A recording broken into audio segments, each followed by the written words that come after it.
السلام علیکم ورحمۃ اللہ وبرکاتہ۔ سلام کا جواب سنت ہے نا دینا، تو سب دیا کریں۔ پڑھے دوبارہ، وعلیکم السلام۔ نحمده ونصلی علی رسولہ الکریم، اما بعد فاعوذ باللہ من الشیطان الرجیم، بسم اللہ الرحمن الرحیم۔ قال اللہ تعالی فی الکلام المجید، یا ایہا الناس قد جاءتکم موعظۃ من ربکم وشفاء لما فی الصدور وہدی ورحمۃ للمؤمنین۔ صدق اللہ العظیم۔ اللہم صلی علی محمد وعلی آل محمد کما صلیت علی ابراہیم وعلی آل ابراہیم انک حمید مجید۔ اللہم بارک علی محمد وعلی آل محمد کما بارکت علی ابراہیم وعلی آل ابراہیم انک حمید مجید۔ اللہ رب العزت کا احسان ہے کہ جس نے ہم سب کو اپنے گھر میں مل بیٹھنے کی توفیق دی۔ اللہ سے دعا کریں کہ ہم سب کی حاضری کو وہ اپنے پاس قبول کرے۔ اللہ رب العزت نے سارے لوگوں کو اکٹھا کر کے یہ کہا ہے کہ تمہارے پاس ایک نصیحت آئی ہے تمہارے رب کی طرف سے۔ اللہ رب العزت نے قرآن کریم کو ہمارے لیے نصیحت بنا کر بھیجا ہے، اور ہم سارے اس سے بالکل بے خبر ہیں۔ جنہیں خبر ہے وہ بھی یہ بہانہ رکھتے ہیں کہ کیا کریں، کیسے عمل کریں۔ بہت ساری اپنی مجبوریاں سامنے رکھتے ہیں کہ عمل ہم سے نہیں ہوتا۔ فوتگی ہو گئی تو بھئی دین کے مطابق اگر ہم چلیں گے تو لوگ کہیں گے کہ کھانا دینا پڑتا تھا اس لیے یہاں پر دین لے آئے، اور شادی ہو گئی، خوشی کا موقع آیا تو لوگ کہیں گے زندگی میں بار بار خوشیاں تو نہیں آتی، اس لیے ہمیں رسم و رواج تو کرنے ہیں۔ تو جو سمجھدار ہیں، جو پڑھے لکھے ہیں، وہ بھی یہ بہانے بناتے ہیں، اور جن کے پاس علم نہیں ہے تو ظاہر ہے ان کے پاس تو علم ہی نہیں ہے، انہوں نے تو پتہ ہی نہیں ہے کہ زندگی اللہ رب العزت نے گزارنے کے لیے ایک ایک قدم پر ہماری جو رہنمائی کی ہے، ہمیں جو کہا ہے کہ زندگی کیسے گزارنی ہے، اس کے لیے ہمارے سامنے نمونہ ہمارے نبی صلی اللہ علیہ وسلم ہے۔ اور اگر ہم سارے ان کے پیچھے چلیں گے تو ہماری زندگی کامیاب ہوگی، اور ہم اللہ کے اچھے انسان بنیں گے، اللہ کے بہترین بندے بنیں گے۔ اور اگر ہم اپنی مرضی کی زندگی گزاریں گے تو اس اپنی مرضی کی زندگی میں چاہے ہم مسجد بنا دیں، چاہے ہم بیت اللہ میں کافی کچھ رکھ دیں کہ وہاں آنے والے مہمان ان کے لیے استعمال ہو، کتنے مسجدوں میں، مدارس میں قرآن کریم رکھ دیں، لیکن زندگی اپنی مرضی کے گزار رہے ہیں، اللہ کے رسول علیہ السلام کے پیچھے نہیں چل رہے، تو پھر ہمارا وہ سب ہمیں واپس ہاتھ میں دیا جائے گا کہ وہ قبول ہی نہیں ہے، کیونکہ آپ نے اپنی مرضی کی زندگی گزاری ہے۔ تو اللہ رب العزت نے بہت خوبصورت نصیحت کی ہے ہمیں۔ آپ دیکھیں کہ ہمیں اپنے بچوں سے محبت ہوتی ہے، ہمارے ماں باپ کو ہم سے محبت تھی، تو آج ہم اپنے ہر قدم پر دیکھتے ہیں کہ ہماری والدہ نے، ہمارے والد نے یہاں ہمیں یوں کہا ہے، یہاں ہمیں یوں کہا ہے۔ ابھی تھوڑی سی عمر ایسی تھی کہ بچوں کے ساتھ کھیلنے والی تھی، تو اس وقت سے نصیحتیں شروع ہو گئی کہ دیکھو لڑکوں کے ساتھ نہیں کھیلنا۔ مسجد میں پڑھنے جاتے تھے تو دیکھو لڑکوں کے ساتھ نہیں بیٹھنا، الگ سے بیٹھنا ہے۔ اسکول میں پڑھنے گئے، دیکھو لڑکوں کے چاہے کہ اکٹھی تعلیم ہے پر الگ بیٹھنا ہے، لڑکوں کے ساتھ نہیں بیٹھنا۔ گفتگو نہیں کرنی. یہاں تک کہ لڑکے کون تھے، سگے چچا کے بیٹے، تایا کے بیٹے، ماموں پھپھو خالہ کے بیٹے، یہ اپنے کزن جنہیں ہم اپنے بھائی بولتے ہیں، یہی تھے نا، اپنے قریبی رشتے دار تھے. تو وہاں سے والدہ کی اور والد کی نصیحتیں شروع ہوئی. پھر جب ذرا تھوڑے سیانے ہوئے کہ پتہ چلنا شروع ہوا کہ یہ ایک لڑکی ہے، تو پھر دوپٹہ کس کر پہنا دیا گیا، اور گھر سے باہر نکلتے ہوئے پورے دھیان سے کہ حالانکہ پردہ بھی کوئی نہیں فرض تھا، پورے دھیان سے کہ بچی کے بازو نظر نہ آئے، بچی کا لباس ایسا ہو کہ لگی نہ یہ بچی ہے، ڈھیلا ڈھالا ہو. اور پھر یہاں تک روک دیا گیا کہ ایسی مجلسوں اور محفلوں میں بھی مت بیٹھو جو آپ سے تھوڑی سی بڑی خواتین ہیں، ان کی اپنی باتیں ہوں گی. اور شادی شدہ جب مطلب ماحول ہوتا تھا جہاں شادی شدہ اکٹھی ہوتی تھی لڑکیوں میں بھی نہیں بیٹھنا کہ آپ کا ابھی سے ذہن بڑا ہو جائے گا. اور پھر جب 7-8 سال کے ہوئے تو پھر اذان ہونے سے پہلے یہ نصیحت، وضو کرو، اور وضو کا طریقہ سکھانا. یہ وضو ہے، اس طریقے سے وضو کرنا. ایون کہ واش روم آپ جا رہے ہو تو آپ کو کیا کرنا ہے کہ کہیں آپ کے پاؤں پہ چھینٹے نہ پڑ جائیں. مجھے آج بھی یاد ہے کہ اللہ جنت ہے، ہمارے دادی جی کو وہ کہا کرتے تھے، کیونکہ ہم جب چھوٹے تو اس وقت تو واش روم تھے نہیں نا، اس وقت تو کھیتوں میں جا کر اندھیرے کے وقت میں جا کر عورتیں وضو کیا کرتی تھی، قضائے حاجت کیا کرتی تھی. تو وہ کہا کرتی تھی دیکھو سخت زمین پر نہ بیٹھنا، جو نرم زمین ہوگی اس جگہ پر بیٹھنا، کیونکہ چھینٹیں جب اڑیں گی تو وہ پاؤں پہ پڑیں گی اور تمہیں پتہ تو نہیں چلے گا، آپ تو آدھے نیند میں ہوگے اور پھر آپ کی نماز ہی نہیں ہو رہی. اور پھر واقعہ بھی سناتے تھے کہ نبی صلی اللہ علیہ وآلہ وسلم ایک صحابی سے اتنی محبت کرتے تھے کہ آپ کبھی کبھی باتوں میں یوں کہا کرتے تھے، ساتھ آپ پر میں قربان جاؤں. سبحان اللہ. اور پھر آپ نے ان کا نماز جنازہ پڑھایا اور وہ شہید ہوئے. اور پھر آپ نے خود انہیں قبر میں اتارا، اور جب تدفین ہو گئی تو آپ کے چہرے کا رنگ بدل گیا اور فرمایا کہ اللہ کے بندے ساتھ پر قبر تنگ ہو گئی ہے. اور پھر آپ نے فرمایا کہ یہ کسی بڑے گناہ کی وجہ سے نہیں، بلکہ وہ پیشاب کی چھینٹوں سے نہیں بچا کرتا تھا. کبھی کبھی پیشاب کی چھینٹیں پاؤں پر پڑا کرتے تھے. یہ باتیں سمجھایا کرتے تھے ہمارے بڑے، آپ بھی سمجھاتے ہوں گے اپنے بچوں کو. تو جن سے پیار ہوتا ہے نا، مجھے نصیحتیں جاری رہتی ہیں. پھر وضو کیا، پھر اس کے بعد نماز میں بھی نظر رکھنی کہ بچی کے بال تو نہیں نظر آ رہے، کہیں اٹھک بیٹھک ہی نہ ہو رہی ہو. پھر یہ بھی کان لگا کر سننا. مجھے ابھی بھی یاد ہے کہ ہمارے جب کبھی ہم سامنے بیٹھتے تھے یا اپنے گھر میں اپنی والدہ کے سامنے بھی نماز پڑھتے تھے تو ان کی نظر اکثر ہماری نماز پہ ہی ہوتی تھی کہ کچھ پڑھ بھی رہے ہیں یا نہیں. تھوڑی تھوڑی آواز سے ہم پڑھا کرتے تھے، اور آپ بھی یہی سمجھاتے ہوں گے اپنے بچوں کو کہ نماز پڑھو اور تھوڑی سی آواز ہے تاکہ پتہ چلے اور آپ کی اچھی نماز ہو.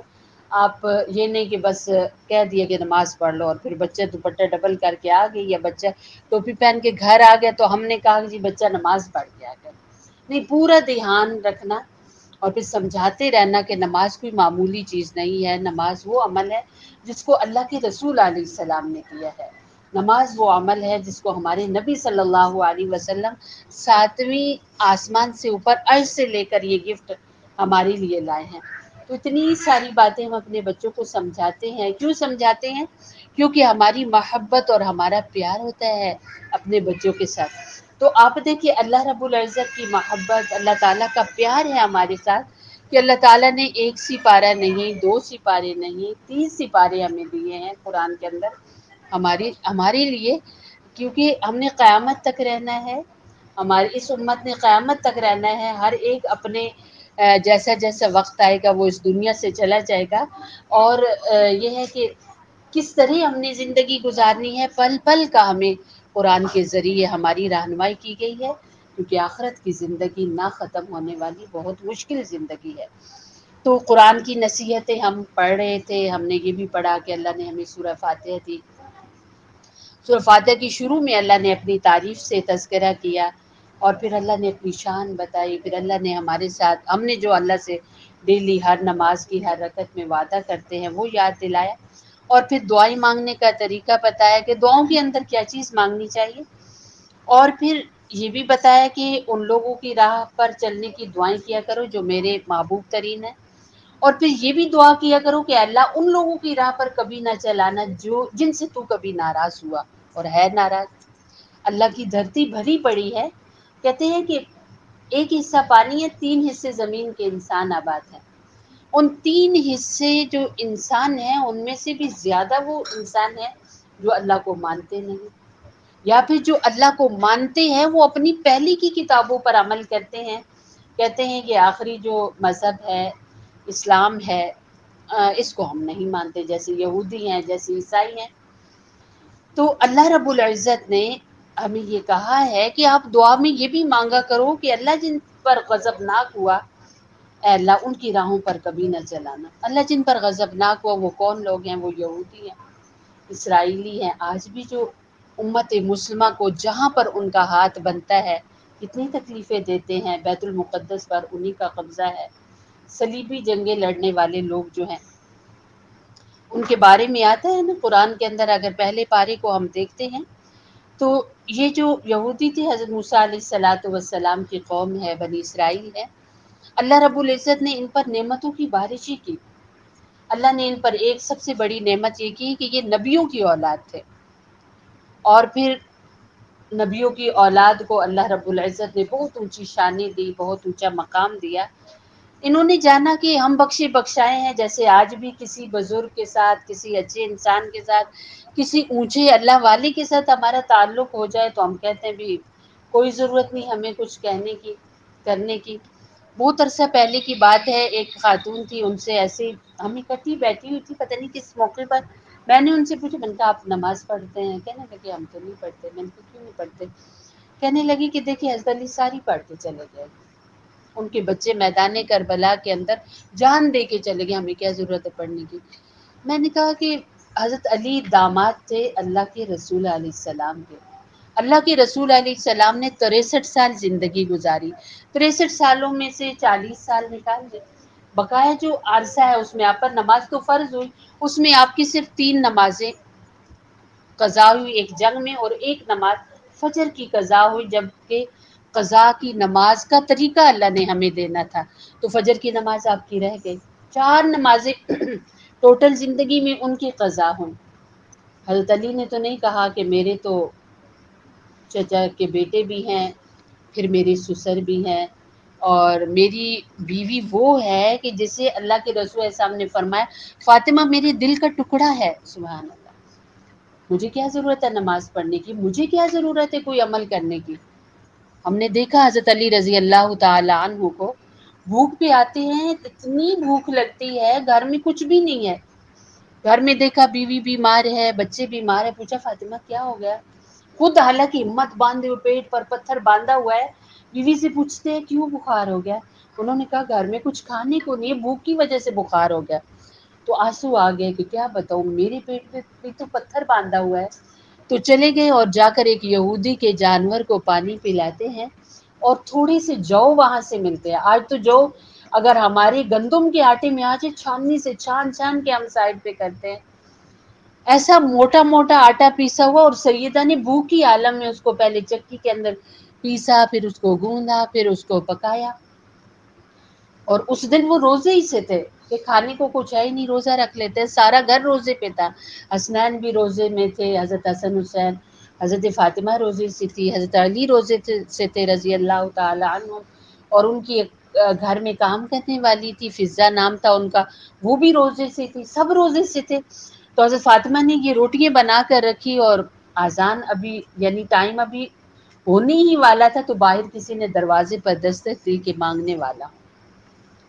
تو حضرت علی رضی اللہ تعالیٰ عنہ نے کہا اپنے بیٹے سے یہ مانگنے والے آئے ہیں، 3 دنوں سے یا 4 دنوں سے، یا بعض کہتے پورے ہفتے سے کچھ کھانے کو نہیں تھا، کبھی سوکھا ہوا کوئی چھہارا یعنی کھجور سوکھی مل جاتی، یا پھر پانی میٹھا مل جاتا، حالانکہ کھاری پانی تھا، میٹھا کہیں سے ملتا وہ زیادہ سا پی لیتے، یا کہیں سے پتے مل جاتے ان درختوں کے وہ کھا لیتے اور روزہ رکھ لیتے، اور سارا دن اس بھوک کے عالم میں روزہ رکھا۔ اتنے دنوں کے روزے کے بعد آج اتنے دنوں کے بعد دسترخوان پہ صرف روٹی، کوئی سالن نہیں، کچھ بھی نہیں، سوکھی روٹی کھانی ہے۔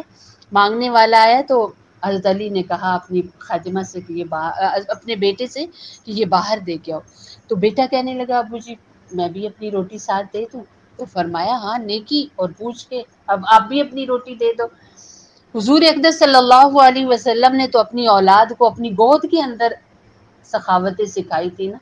تو حضرت فاطمہ یہاں کیسے پیچھے رہتی؟ تو حضرت فاطمہ رضی اللہ تعالی عنہا نے فرمایا کہ میری روٹی بھی لے جاؤ.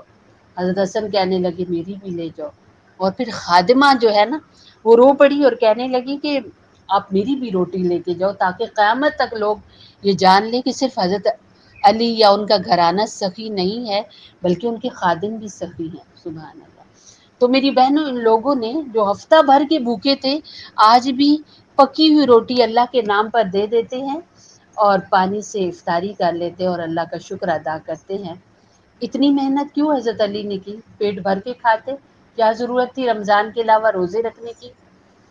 اور جنگ پہ جاتے ہیں اور آنکھیں بھی خراب ہیں، پاؤں میں جوتے نہیں ہیں، کچھ بھی پاؤں میں سہولت کے لیے پہن جاتے کہ میرے پاؤں زخمی نہ ہو. اتنی تکلیفیں کیوں کاٹ رہے ہیں؟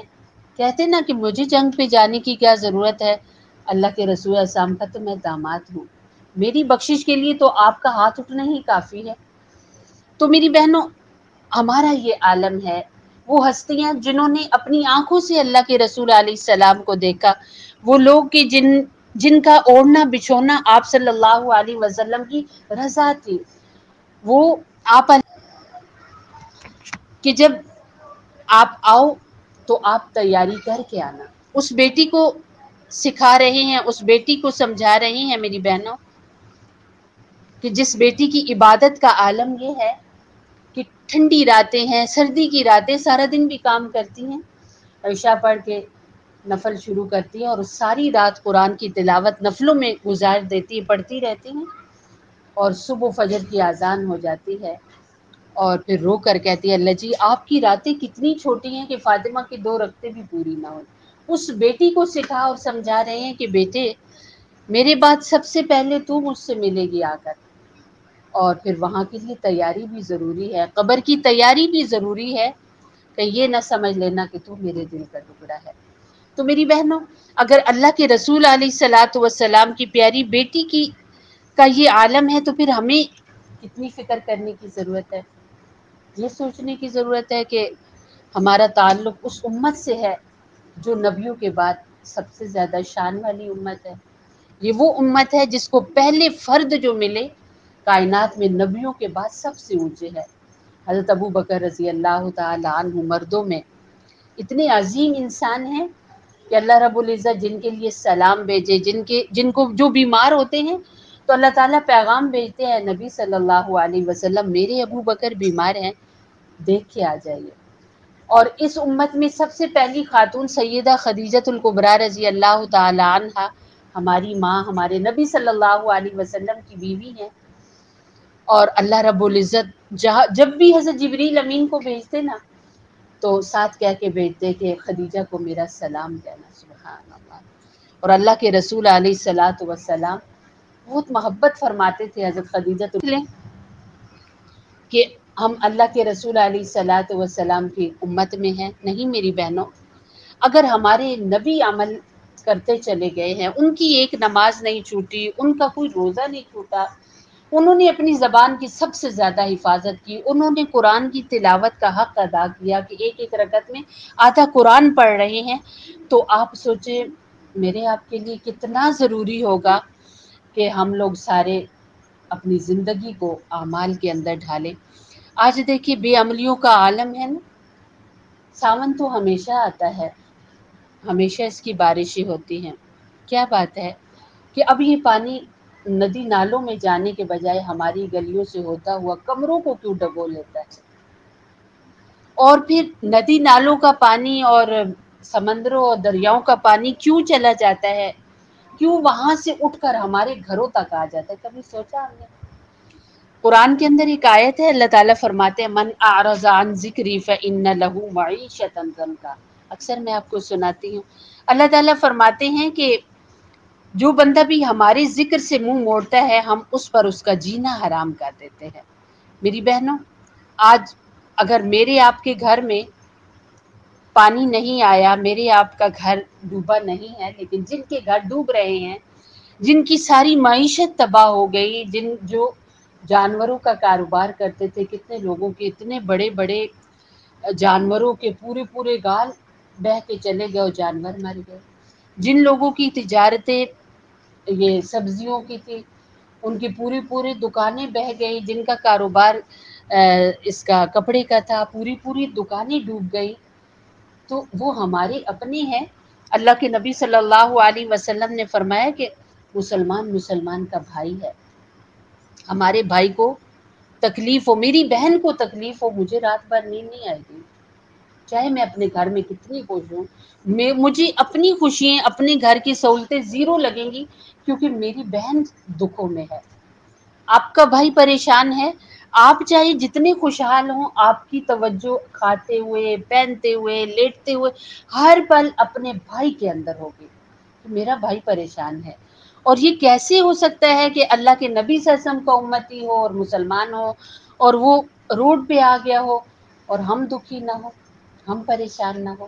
میری بہنوں، ہیں ہم پریشان، آئی ہے ہمیں پریشانی، اور ہے دل کے اندر یہ تڑپ اور دکھ کہ اچانک سے چلتے کاروبار بہتے چلے گئے، اور ہنستے مسکراتے گھروں کے اندر سے لوگ اسی پانی کے اندر بہہ کر باہر آ گئے۔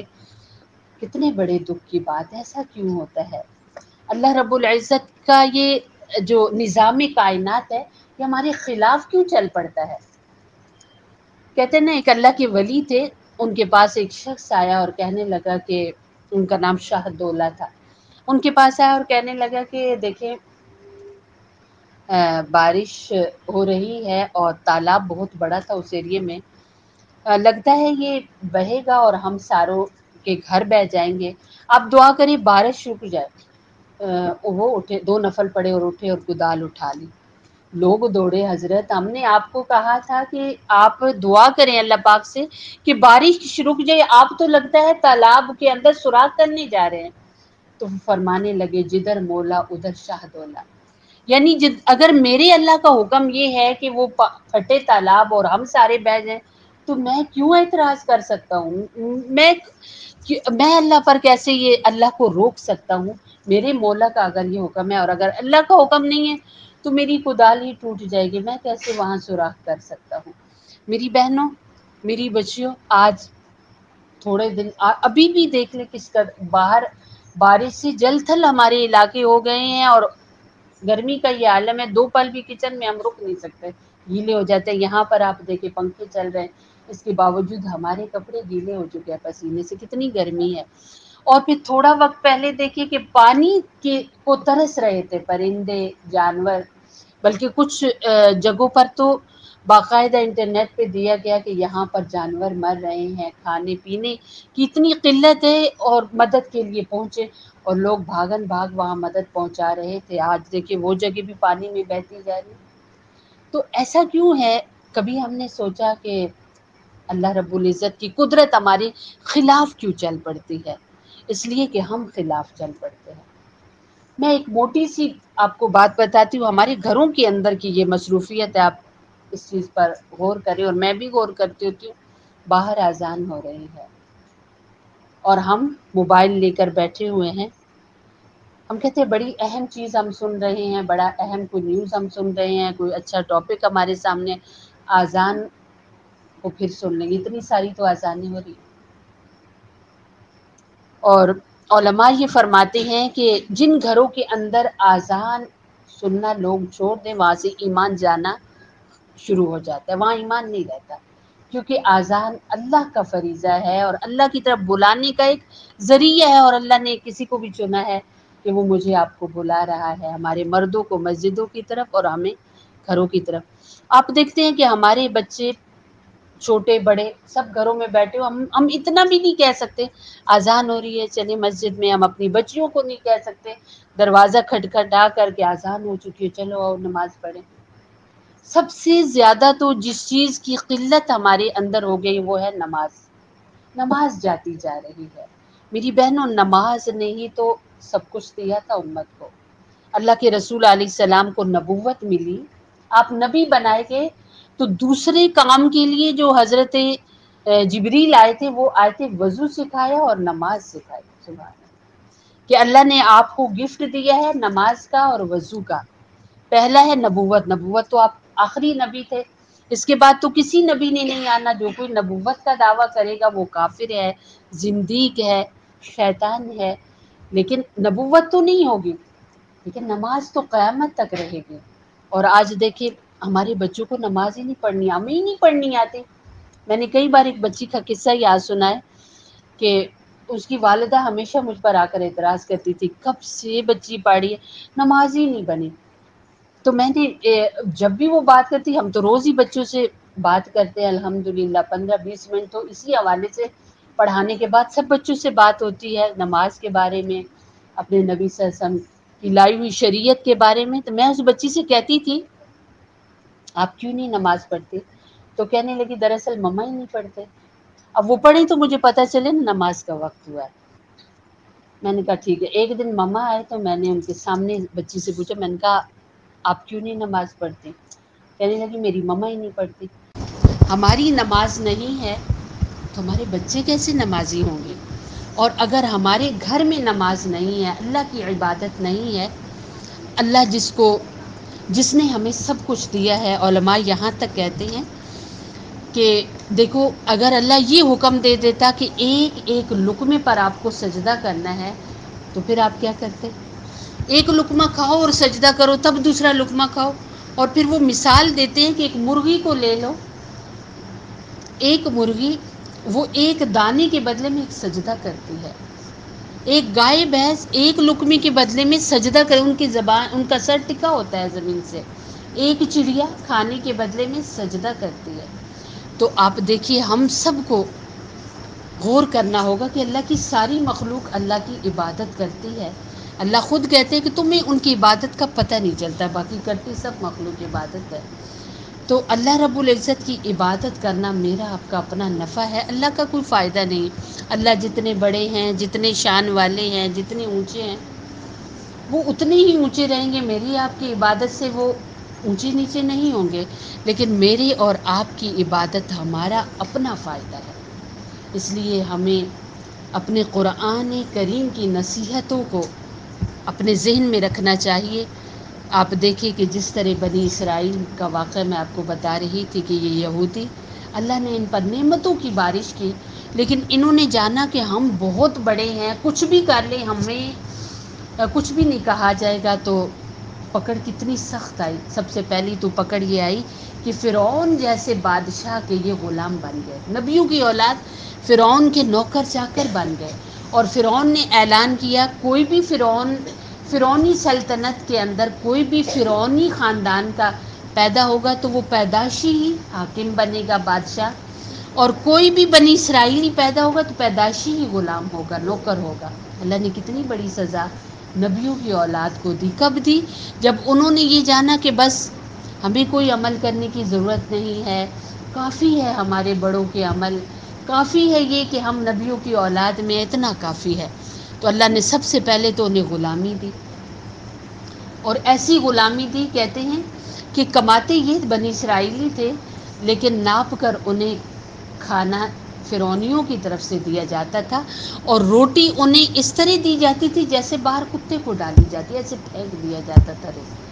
اور علماء یہاں تک کہتے ہیں کہ فرعونیوں کے محلات کی جو دیواریں تھیں ان پر بھی کپڑے چڑھے ہوئے تھے، اور ان کے پاس صرف ستر چھپانے کا کپڑا تھا. اللہ نے اس قدر سخت سزائیں دی. پھر اس سے بڑھ کر یہ کہ فرعون کو ایک خواب آ گیا کہ انہی میں سے ایک لڑکا ہوگا جو مجھے مروائے گا، میری حکومت ختم کرائے گا.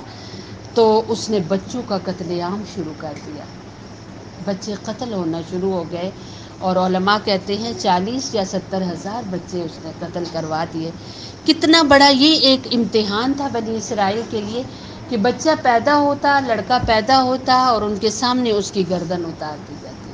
اللہ تعالیٰ نے جب انہوں نے کہا کہ ہم آزاد ہیں تو اللہ تعالیٰ نے پھر ان پر سختی کی انتہا کر دی. تو میری بہنوں، جب ہم سارے بھی یہ اپنا ذہن بنا لیں گے کہ خیر کچھ بھی نہیں ہوتا، زیادہ سے زیادہ کیا ہوگا، مر جائیں گے، لیکن مرنے کے بعد کی زندگی آسان زندگی نہیں ہے، بہت مشکل ہے. اللہ کے رسول علیہ السلام جو کائنات میں اللہ کے بعد سب سے بڑے ہیں، وہ اس زندگی کو اتنا خوفناک پاتے تھے.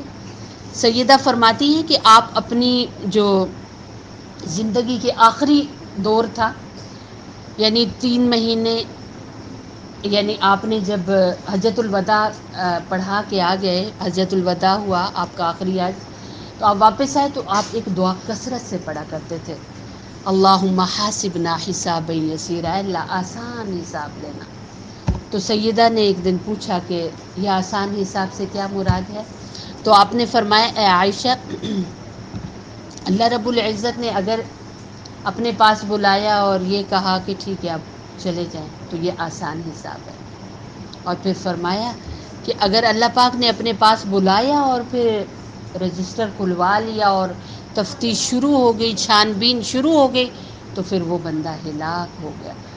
تو دیکھیے اللہ کے رسول علیہ السلام کی ساری محنتیں کس لیے تھیں؟ اتنی لمبی نماز پڑھنا، اتنے اللہ کی راہ میں سختیاں کاٹنا، اتنی تکلیفیں برداشت کرنا. آگے محرم الحرام کا مہینہ آ رہا ہے، ابھی یہ آخری دن چل رہے ہیں حج ذوالحج کے، اس کے آخری جو حصہ ہے اس میں حضرت عثمان حضور اقدس صلی اللہ علیہ وسلم کے دوہرے داماد شہید ہوئے. پچھلے درس میں ہم نے ان کی تھوڑی سی سیرت بھی پڑھی تھی. اور پھر حضور اقدس صلی اللہ علیہ وسلم نے جنہیں رو رو کر دعاؤں میں مانگا تھا، حضرت عمر رضی اللہ تعالی عنہ، شروع محرم میں ان کی شہادت ہے. 10 محرم میں اللہ کے رسول علیہ السلام کے سارے گھرانے کی شہادتیں ہیں. اللہ کے رسول علیہ السلام نے یہ سارے دکھ کیوں جھیلے؟ دعائیں مانگتے نا کہ اللہ کسی پر کوئی مصیبت نہ آئے اور بالکل پرامن سب دنیا سے جائیں. تو کیا دعا قبول نہیں ہونی تھی؟ لیکن آپ نے ہمارے لیے، قیامت تک آنے والی امت کے لیے دعائیں مانگتے رہے. ان میں سے کسی کے لیے بھی امتحان سے بچنے کی دعا نہیں مانگی، اور سب پر کتنے امتحان ہیں، اور ان میں سے ہر ایک اللہ کے ہاں کتنا اونچا اور کتنا درجے والا انسان تھا. آپ دیکھیں حضرت عثمان رضی اللہ تعالی عنہ، پچھلے درس میں ہم نے پڑھا ہے کہ حضرت عثمان رضی اللہ تعالی عنہ وہ ہستی تھے جن سے اللہ کے فرشتے حیا کرتے تھے. اور پھر جب وہ مدینہ کی گلیوں میں چلتے تھے تو اللہ تعالیٰ آسمانوں پر ان پر فخر کرتے تھے. اور انہوں نے جنگ تبوک میں اللہ کے رسول علیہ الصلاۃ والسلام کو، آپ نے ایسے بیٹھے ہوئے تھے نا، تو آپ نے دائیں طرف اپنا رخ کیا کہ اللہ کی راہ میں جانا ہے، کون ہے جو اللہ کی راہ میں خرچ کرے گا؟ تو آپ نے دائیں طرف یوں رخ کیا. تو حضرت عثمان وہاں سے کھڑے ہوئے اور کہنے لگے اللہ کے رسول صلی اللہ علیہ وسلم 300 اونٹ ساز و سامان سے لدے ہوئے اللہ کی راہ میں دیتا ہوں، آپ قبول کیجئے. آپ نے یوں سامنے دیکھا اور کہا کون ہے جو اللہ کی راہ میں خرچ کرے؟ تو حضرت عثمان وہاں سے تیزی سے اٹھے اور سامنے آ کے کھڑے ہو گئے. 300 اونٹ اور اللہ کی راہ میں ساز و سامان سے لدے ہوئے پیش کرتا ہوں، آپ قبول کیجئے. اللہ کے رسول علیہ السلام نے یوں بائیں طرف منہ کیا تو پھر اعلان کیا کہ کون ہے جو اللہ کی راہ میں دے؟ تو حضرت عثمان وہاں سے تیزی سے اٹھے اور آپ کی بائیں طرف آ کر آپ کے سامنے کھڑے ہو گئے اور فرمایا اللہ کے رسول علیہ السلام 300 اونٹ اور اللہ کی راہ میں دیتا ہوں، آپ قبول فرمائیے. سبحان اللہ. تو آپ علیہ الصلاۃ والسلام کا چہرہ چمک اٹھا اور آپ نے فرمایا عثمان اب آپ جو بھی کریں اللہ نے آپ کا سب معاف کیا. سبحان اللہ. حضرت عثمان وہ ہیں کہ اللہ کے رسول صلی اللہ علیہ وسلم جنگ بدر میں جب شریک ہوئے تھے، وہاں وہ جنگ ہوئی تو اللہ کے رسول علیہ الصلاۃ والسلام نے حضرت عثمان کو ساتھ نہیں لے جا سکے کیونکہ آپ کی بیٹی بیمار تھی، تو یہ ان کی خدمت میں تھے. جب واپس آئے آپ تو اسی وقت حضرت رقیہ کی تدفین ہو رہی تھی، تو آپ نے فرمایا عثمان ہمارے ساتھ جنگ بدر کے اندر شریک تھے، یعنی ثواب میں شریک ہے. اتنی اونچی شان والے وہ ہیں.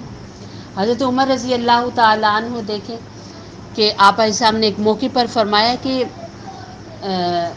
آپ نے حضرت ابو بکر عمر کے ہاتھ اس طرح اپنے ہاتھوں میں لیے ہوئے تھے، ایک طرف دائیں طرف حضرت ابو بکر تھے، بائیں طرف حضرت عمر تھے، اور پھر اعلان کر کے کہا لوگوں جو جی چاہتا ہے دیکھیں کہ میں قیامت کے دن کیسے اٹھوں گا تو آج دیکھ لیں. میری دائیں ہاتھ میں، میرا دایاں ہاتھ ابو بکر کے ہاتھ میں ہوگا اور بایاں ہاتھ عمر کے ہاتھ میں ہوگا. پھر آپ ایک بار حضرت عائشہ رضی اللہ تعالی عنہا کے ساتھ کھڑے تھے تو آپ نے آسمان کو دیکھا ستاروں سے بھرا ہوا ہے. تو فرمانے لگے کہ میری امت کا ایک بندہ ایسا ہے جس کی نیکیاں ان ستاروں سے بھی زیادہ ہے، اور وہ عمر ہے۔ تو حضرت عائشہ بہت سخت پریشان ہوگی، اچھا ان کی نیکیاں؟ تو فرمانے لگے اللہ کے رسول میرے والد؟ تو فرمایا آپ کے والد کی نیکیاں تو کائنات میں کسی برابر بھی نہیں، ان اتنی زیادہ ان کی تو نیکیاں ہیں، سبحان اللہ۔ تو حضرت عمر وہ ہیں، اور حضرت حسن و حسین رضی اللہ تعالیٰ عنہ، ان کی ہستی، ان ہستیوں کے تو کیا ہی کہنے۔ آپ صلی اللہ علیہ وسلم نے فرمایا یہ میرے بیٹے جنت کے پھول ہیں، سبحان اللہ، اور جنتی نوجوانوں کے سردار ہیں، سبحان اللہ۔ آپ علیہ الصلاۃ والسلام خطبہ دے رہے تھے جمعہ کا، اور آپ کے سامنے آپ کے دونوں بیٹے، آپ کے دونوں نواسے بالکل دروازے میں آ گئے، تو آپ نے خطبہ چھوڑ دیا اور تیزی سے گئے، لوگوں کے درمیان سے گزر کے گئے، اور دونوں کو اٹھا کے سینے سے لگایا اور ساتھ لا کر دونوں طرف اپنے اس طرح پہلوؤں پہ بٹھا لیا اور پھر خطبہ دیا۔ کتنی محبت تھی اپنے ان ساروں سے، اور یہ لوگ کتنی اونچی شان والے تھے، سبحان اللہ۔ تو بہنوں، اللہ رب العزت نے ان کو کتنے بڑے بڑے امتحانات سے دوچار کیا، پر ہمارے نبی علیہ السلام نے ان کی امتحانات میں ان کی کامیابی کی تو دعائیں کی، لیکن ہمارے لیے یہ دعائیں کی کہ ہم کسی امتحان میں نہ ڈلے، ہمارے لیے اللہ سے مانگتے رہے۔ تو آج ہمیں بھی چاہیے کہ ہم اللہ رب العزت سے زیادہ دعائیں کریں، اچھی عبادات کریں۔ میری آپ سب سے یہ گزارش ہے، ہم نے اپنے بچوں کے ہاتھوں میں ایک زبردست سے انگارے پکڑائے ہوئے ہیں۔ یہ وہ انگارے ہیں جو ہمارے بچوں کے ایمان کو، ہمارے بچوں کے وقت کو، اور ہماری عزتوں کی دھجیاں اڑانے والے ہیں، اور وہ ہے موبائل، وہ ہے اپنے پیسوں سے ارینج کر کے دینا اپنے بچوں کو انٹرنیٹ، اس نام پر کہ ہمارے بچے آن لائن پڑھ رہے ہیں، کچھ بھی نہیں پڑھائی ہو رہی میری بہنوں اور بچیوں۔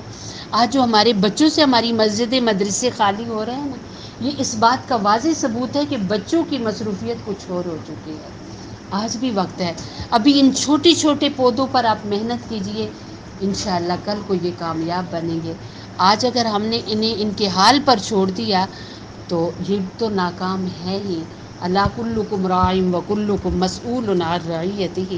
اللہ تعالیٰ فرماتے ہیں کہ تم سب نگران ہو، تم اپنی نگرانی کے بارے میں پوچھے جاؤ گے، کل ہماری بھی پکڑ آ جائے گی۔ تو اللہ رب العزت سے دعا ہے اللہ تعالیٰ ہم سب کو فکر والی زندگی نصیب کرے۔ آج آپ سب نے دعاؤں میں یہ دعا ضرور مانگنی ہے کہ پوری دنیا میں اور خصوصاً ہمارے وطن میں جہاں کہیں پر بھی کوئی بھی امتحان آیا ہوا ہے، چاہے وہ پانی کا ہے یا کسی قسم کا، اللہ تعالیٰ سب مسلمانوں کو اس سے نجات دے۔ اور اللہ تعالیٰ آگے بھی تو بارشوں کا سیزن ہے، اللہ تعالیٰ رحمتوں بھری ان بارشوں کو ہمارے حق میں بنائے۔ بسم اللہ الرحمن الرحیم۔ اللہم صلی علی محمد وعلی آل محمد کما صلیت علی ابراہیم وعلی آل ابراہیم انک حمید مجید۔ اللہم بارک علی محمد وعلی آل محمد کما بارکت علی ابراہیم وعلی آل ابراہیم انک حمید مجید۔ ربنا آتنا فی الدنیا حسنہ وفی الآخرۃ حسنۃ وقنا عذاب النار۔ ربنا لا تزغ قلوبنا بعد إذ هديتنا وهب لنا من لدنك رحمة إنك أنت الوهاب یا وہاب هب لنا من نعم الدنیا والآخرہ۔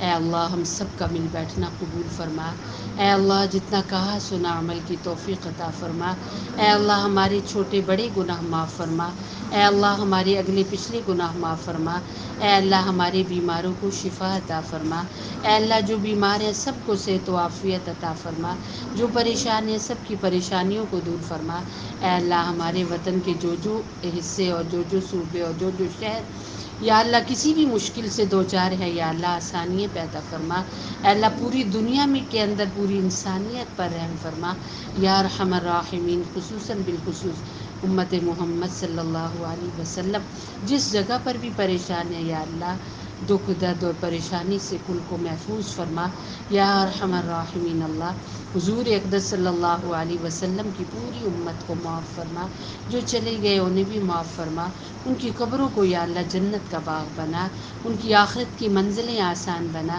آج جو موجود ہیں یا اللہ ہم سب کو ہدایت عطا فرما، یا اللہ ایمان کی سلامتی کے ساتھ ہمیں بھی آخرت کی طرف رواں دواں فرما، ہماری بھی قبروں کو ٹھنڈا کرنا، اور محشر میں اور آخرت کی ساری سارے سفر کو یا اللہ آسان کرنا، اور اللہ حضور علیہ السلام کے آنے والی پوری امت پر رحم فرمانا، ایمان کی سلامتیوں کے ساتھ، ہدایت کے ساتھ اپنے تک پہنچانا یا ارحم الراحمین اللہ۔ ان 70 میں پوری امت کو شامل فرما یا اللہ، جو بے حساب جنت میں جائیں گے یا ارحم الراحمین اللہ۔ اے اللہ، جتنے اٹھے ہوئے ہاتھ ہیں یا اللہ، سب کے اٹھے ہوئے ہاتھوں کے صدقے ہماری دعاؤں کو قبول فرما یا ارحم الراحمین اللہ۔ تو اس دنیا میں بھی پوری انسانیت کو یا اللہ نیکیاں عطا فرما، بھلائیاں عطا فرما، اور آخرت میں بھی، اور یا اللہ سب کو محشر کے میدان میں اپنی رسوائی سے بچا۔ حضور اقدس صلی اللہ علیہ وسلم کی اس جہان میں یا اللہ سچی سچی غلامی نصیب فرما۔ اے اللہ، ہم نے پڑھا ہے کہ حضور اقدس صلی اللہ علیہ وسلم کی امت میں 73 فرقے ہوں گے، اور صرف ایک جماعت ہوگی جو سیدھی راہ پر ہوگی، جسے تو کامیاب کرے گا یا اللہ۔ پوری امت کو اس جماعت میں شامل فرما یا ارحم الراحمین اللہ۔ آج اپنے گھروں کے اندر ہمارے مسلمان لوگ یا اللہ پریشان ہیں اپنی اولاد کی وجہ سے یا اللہ، جن کی اولادیں جوان ہیں اپنے خزانوں سے نیک صالح رشتے نصیب فرما۔ اے اللہ، جن کی ہو گئے آپس میں محبتیں عطا فرما، ہمارے بچوں کو، ہمارے بھائیوں کو، ہمارے بزرگوں کو، ہمارے جوانوں کو یا اللہ حیاؤں والی زندگی نصیب فرما یا اللہ۔ بے حیائی سے ہمیں اور سب کو بچا یا اللہ۔ ہم سب کی آنکھیں یا اللہ یہ چاہتی ہیں کہ تیرا دیدار کرے، پر یا اللہ دنیا کا کوئی فرد یہ نہیں چھوڑتی، ہر ایک کو ٹک ٹکی باندھ کر دیکھتی ہیں، جس کی وجہ سے یا ارحم الراحمین اللہ ہم عبادتوں کی لذت سے محروم ہو گئے ہیں یا اللہ۔ ہماری آنکھوں کی حفاظت فرما، ہماری نظروں کی حفاظت فرما، ہماری آنکھوں میں حیا نصیب فرما یا اللہ۔ ہمارے کان جنہیں قرآن سننا تھا یا اللہ، آج گانے سن کر یا اللہ سکون پاتے ہیں یا اللہ۔ گانوں کی نفرت، برائیوں کی نفرت ہم سب کو نصیب فرما یا ارحم الراحمین اللہ۔ ہمیں ہدایت والی زندگی نصیب فرما اے اللہ، ہم سب کو سعادت والی زندگی نصیب فرما۔ جوان اولادوں کی ماں باپ کو شرم و حیا والی اپنی اولادوں کی زندگی دیکھنی نصیب فرما یا اللہ۔ سعادت کی زندگی نصیب فرما، جو مانگا وہ بھی عطا فرما۔ ہمارے نبی علیہ السلام نے جتنی خیر کی دعائیں مانگی ہیں، ہمارا پورا ان میں حصہ عطا فرما۔ جتنی شرور سے پناہ مانگی، ہمیں بھی بچا یا اللہ۔ اس محفل میں جتنی ہماری بچیاں مائیں بہنیں بیٹھی ہوئی ہیں یا اللہ، سب کی دلوں کی نیک تمناؤں کو پورا فرما یا اللہ۔ ہمیں شرم آتی ہے کسی کے سامنے اپنی بات کرتے ہوئے کہ ہمارا یہ مسئلہ ہے، پر تو دلوں کا راز جانتا ہے یا ارحم الراحمین اللہ۔ سب کے دلوں کے رازوں سے تو واقف ہے۔ دل کے اندر اٹھنے والی ہر خواہش کو پورا فرما، ہر امنگ کو پورا فرما یا ارحم الراحمین اللہ۔ ہماری اولادوں کو صالح بنا، بے اولادوں کو صالح اولادیں نصیب فرما۔ سبحان ربک رب العزت عما یصفون وسلام علی المرسلین والحمد للہ رب العالمین۔